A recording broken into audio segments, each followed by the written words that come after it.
Hello everyone, আসসালামু আলাইকুম। কেমন আছেন সবাই? আশা করি সবাই ভালো আছেন। তো আজকে দেখতেই পাচ্ছেন আমি মাছ কেটেছি, পানিতে ভিজিয়ে রেখেছি। এখানে ভিনেগার দিয়ে লবণ দিয়ে ভিজিয়ে রেখেছি। তো মাছগুলো আজকে আমি রান্না করব। আজকে দুপুরে আমি অনেকগুলা আইটেম রান্না করব। তো আপনারা সবাই দেখবেন আমি কী কী রান্না করি আজকে দুপুরে আইটেম। তো আপনারা যারা যারা আমাকে ভালোবেসে আমার চ্যানেলটা সাবস্ক্রাইব করে আমার পাশে আছেন সবাইকে অসংখ্য ধন্যবাদ। এভাবে আমাকে ভালোবাসা দেওয়ার চেষ্টা করবেন। আমি প্রতিনিয়ত সবাইকে ভালোবাসা দেওয়ার চেষ্টা করি। তো দেখতে পাচ্ছেন আমি আরেকটা আইটেম রান্না করবো, সেটা হচ্ছে খাসির মাংস। খাসির মাংস সুন্দর করে কেটে নিয়েছি, দেখতে পাচ্ছেন। খাসির মাংস দিয়ে আজকে মূলা রান্না করব।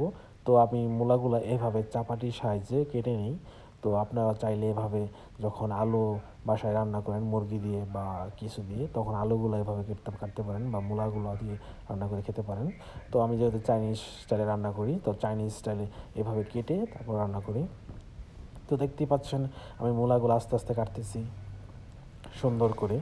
তো বন্ধুরা, অবশ্যই আপনারা সম্পূর্ণ ভিডিও দেখে একটা গঠনমূলক কমেন্ট করে যাবেন। আমরা সবাইকে একটু ভালোবাসা দেবো, তাহলে এই ইউটিউব প্ল্যাটফর্মে আমরা সবাই একদিন সাকসেস হতে পারবো।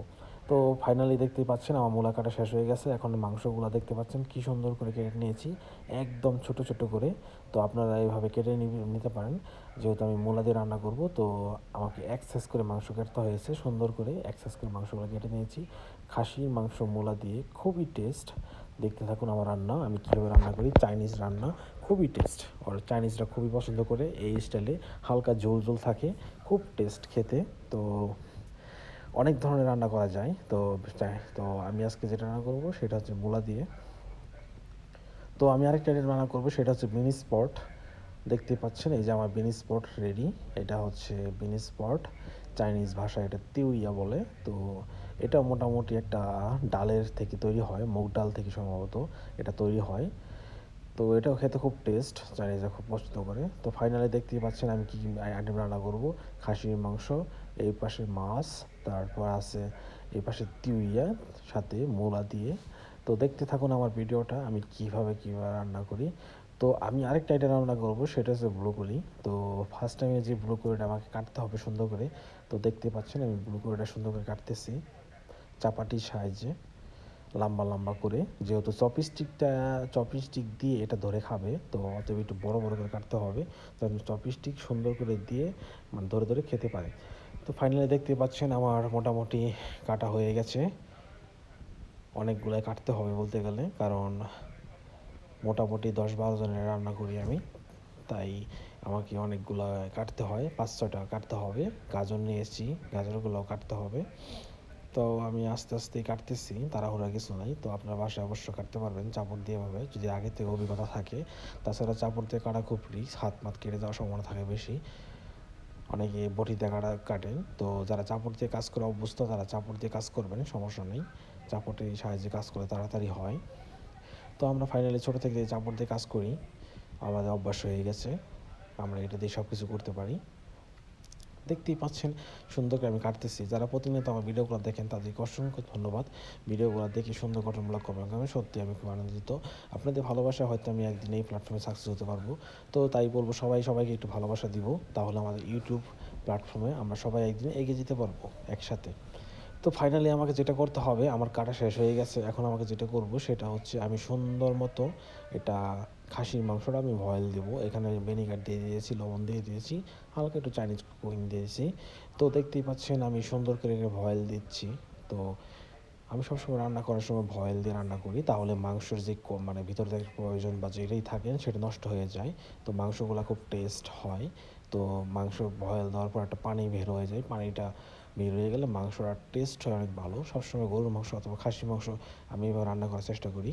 তো আপনারা অবশ্যই বাসায় ভয়েল দিয়ে রান্নার চেষ্টা করবেন, কমসে কম ভিনিগেট দিয়ে ভয়েল দিলে আপনার মাংসের প্রয়োজন বা যেটাই থাকুক না কেন মাংসটা ফ্রেশ হয়ে যায়। দেখতেই পাচ্ছেন এগুলো আমার কাটিং, এগুলো আমার কর্নেলস, যেগুলো দিয়ে আমি তৈরি করি খাবার টাবার। দেখতে পাচ্ছেন কত কিছু সস টস দেখতে পাচ্ছেন।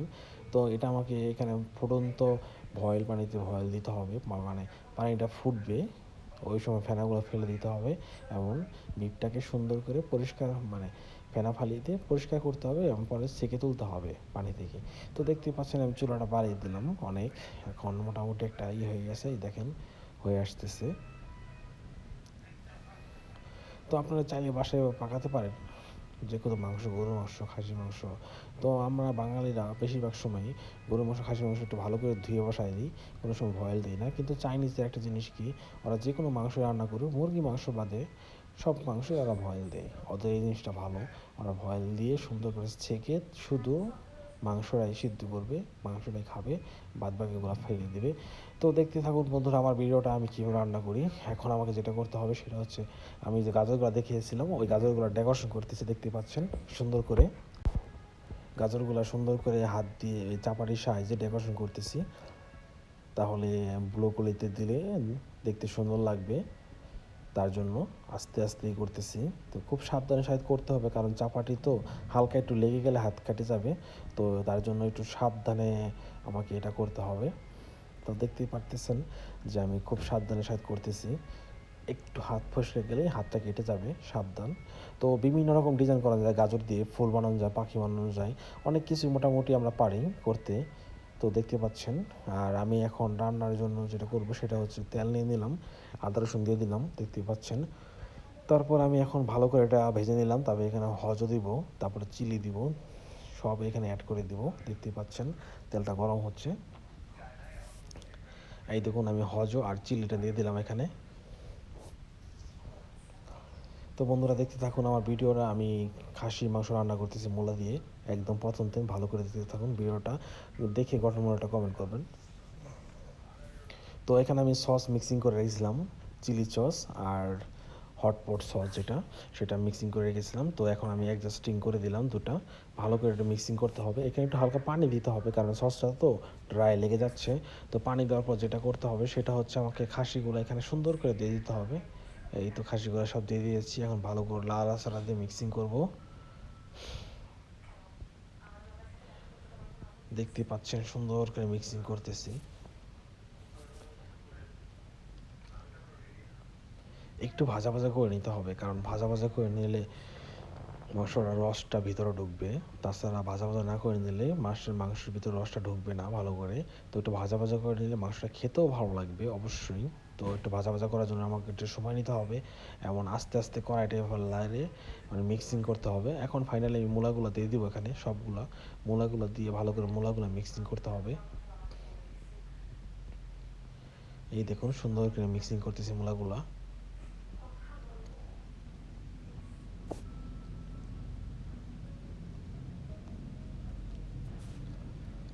দেখুন কি সুন্দর সাহায্যে আমার হাতের সাহায্যে মিক্সিং করতেছি। এখন ফাইনালি আমার সবে পানিটা দিয়ে দিব। তো দেখতে পাচ্ছি না সবে পানির ভিতরে এসে হাড্ডি পাওয়া গেছে। তো এখন আমি এটাকে সেঁকে দিয়ে দিলাম। এখন এটাকে আমার 20 মিনিটের জন্য প্রেশার কুকারটা দিয়ে দিতে হবে। প্রেশার কুকার দিয়ে এটা আমার বসে দিতে হবে। তো এখন আমি 20 মিনিটের জন্য দিয়ে দিলাম প্রেশার কুকারে। আর এখানে দেখতে পাচ্ছেন মাছগুলো আমি মেরিনেট করতেছি সুন্দর করে, একদম মাছগুলো সুন্দর করে মেরিনেট করতেছি হাত দিয়ে।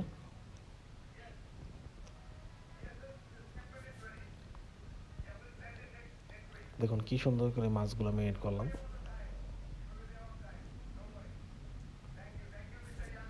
এখন মাছগুলো তেলে ছাড়তেছি আস্তে আস্তে, সাবধানের সাথে ছাড়তে হবে, কারণ হাতে ছিটবে তেল।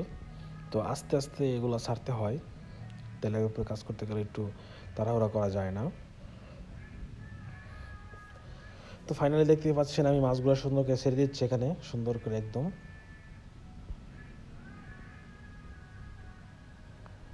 মাছগুলা মোটামুটি আমার ছাড়া হয়েই গেছে।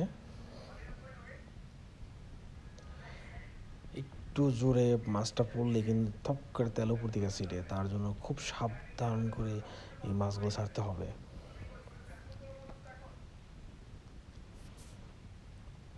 যারা কাজ করে ফ্রাইয়ে তেলে কাজ করে তারা বুঝতে পারে যে কত রিস্কি একটা কাজ। মানে তেলটা ছিটলে যেখানে ছিটবে সাথে সাথে সেখানে ফোসকা পড়ে যাবে। তো এর জন্য মনে করেন যে একটু সাবধানের সাথে কাজ করতে হয়। আর ফ্রাইয়ের কাজটা করা খুবই কষ্টকর, তেলের কাজ করা। তেল যেখানে ছিটবে সেখানে ঠোসা পড়ে যাবে। তো সবাই একটু সাবধানে কাজ করবেন, যারা বিশেষ করে যারা তেলে কাজ করেন তাদেরকে বলবো। তো এখন আমাকে যেটা করতে হবে, সম্পূর্ণ মাছগুলো ছাড়তে হবে। সম্পূর্ণ মাছগুলো এখনও ছাড়া হয় নাই আমার, আমি এখন সম্পূর্ণ মাছগুলো ছাড়বো আস্তে আস্তে। এখানে এই পাশ দিয়ে দিয়ে শেষ করে দেবো, আরও মাছ আছে কিছু। তো তো আমার চুলাটা প্রচণ্ড পরিমাণে হিট আর অনেকগুলো তেল নিয়ে নিয়েছি, যার কারণে আমার মাছগুলো সব এখানে দিয়ে দিয়ে ফ্রাই করতেছি, দেখতে পাচ্ছেন। তো ফাইনালি আমার মাছগুলো দেখতে পাচ্ছেন একদম শেষ হয়ে গেছে, আর দু একটা মাছ মনে আছে, এই তো এই যে লাস্ট, আর মাছ নেই। এখন আমাকে এটা ভালো করে ভাজতে হবে, তার জন্য আমাকে একটু 2 মিনিট সময় নিতে হবে। এমন তেলটা মোটামুটি মিডিয়াম আছে ফ্রাই করতে হবে, যেন মাছটা একদম ক্রিস্পি হয়, এবং ক্রিস্পি হলে মাছটা খেতে কিন্তু মজা লাগে। আমি যখন তাড়াতাড়ি ফ্রাই করবো, মাছটা উপরটা ক্রিস্পি হবে, ভিতরে কাঁচা থাকবে, তখন খেতে ভালো লাগবে না, ভেজাতে নরম থাকবে। তো আমরা সবসময় ক্রিস্পিটা করার চেষ্টা করবো, ভিতর থেকে উপর বাইরে পর্যন্ত। তো তার জন্য আস্তে আস্তে ক্রিস্পি করতে হবে, সেটাই করতেছিলাম, আস্তে আস্তে ক্রিস্পি করতেছিলাম মাছটা। একদম যেহেতু কর্নফ্লাওয়ার ইউজ করছি শুধু, মাছটা একদম মনে করুন যে ক্রিস্পি হবে। আমি একটু সময় নিয়ে ক্রিস্পি করতেছি, কারণ আমার যেহেতু একদম মশমশা লাগবে, মাছটা আমি একদম ড্রাই রান্না করব, কোনো প্রকার ঝোল ছাড়া। তো তার জন্য আমাকে যেটা করতে হবে সেটা হচ্ছে একদম ক্রিস্পি করতে হবে। তো যারা ভিডিওগুলো দেখেন সবাইকে বলবো ভিডিওটা সম্পূর্ণ দেখে একটা গঠনমূলক কমেন্ট করবেন। আপনাদের একটু ভালোবাসায় হয়তো আমি সামনে দিয়ে এগিয়ে যেতে পারবো। আমরা সবাই সবাইকে একটু ভালোবাসা দেওয়ার চেষ্টা করব। ইউটিউব একটা সুন্দর প্ল্যাটফর্ম, এই প্ল্যাটফর্মে সবাই একটু ধৈর্য সহকারে কাজ করবেন, অবশ্যই সাকসেস পাবেন।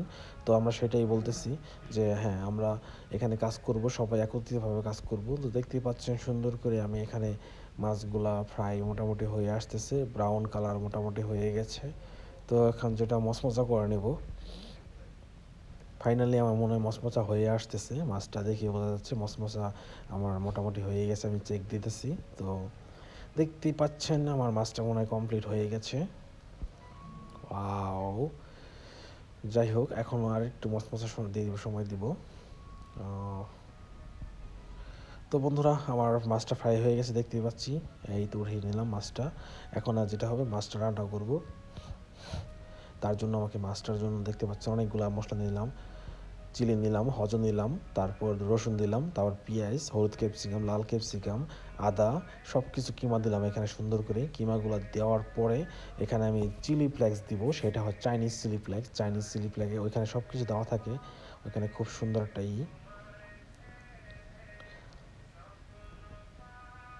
দেখতেই পাচ্ছেন, খুব সুন্দর করে দিয়ে দিলাম। এই দেখুন চাইনিজ চিলি ফ্লেক্স, আর আমি দেখি যে এটা বন্ধ হয়ে গেছে।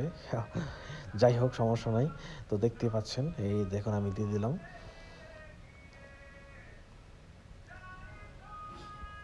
এখন ভালো করে মিক্সিং করবো। এখন মাছটা আমি এখানে আস্তে করে দিয়ে দিব। এখন আমাকে একটু সময় নিয়ে মাছটা মিক্সিং করতে হবে ভালো করে। আর মাছটা যেহেতু এটা আমি কোনো পানি ইউজ করতেছি না, মাছটা ওইভাবে করতেছে না। তো এখন হালকা দিব পেঁয়াজ পাতা, হালকা দিব মরিচ। তো আমাকে যেটা করতে হবে, সেখানে একটু মশলা দিতে হবে, হালকা একটু মশলা দিব আমি। মশলা দেওয়ার পরে তো ফাইনালি দেখতে পাচ্ছেন কি সুন্দর একটা লুক। ওয়াও, আমার মাছ কমপ্লিট হয়ে গেছে। তো ফাইনালি 20 মিনিট পর আমার মাটনটা নামিয়ে নিলাম। মাটনটা হয়ে গেছে দেখতেই পাচ্ছেন। মাটনটা এখন আমাকে কর্নফ্লাওয়ার দিয়ে একটু ঘন করতে হবে, একটু জোরে চুলা জ্বালিয়ে আমি শুকিয়ে নিচ্ছি পানি। তো দেখতেই পাচ্ছেন আমার সুন্দর একদম হয়ে গেছে। তো আমি এখন সব কিছু যেগুলো রান্না করেছি সবগুলোর পাকানো ভিডিও দিব, দেখতেই পাচ্ছেন। ওয়াও, বিনি স্পট তিউইয়া দেখতে খুবই লাগতেছে। মাটনটা দেখুন, ওয়াও, দেখলে একদম খেতে মন চাচ্ছে। একদম হালকা ঝোল ঝোল মূলা দিয়ে মাটন রান্না করেছি, খাসির মাংস।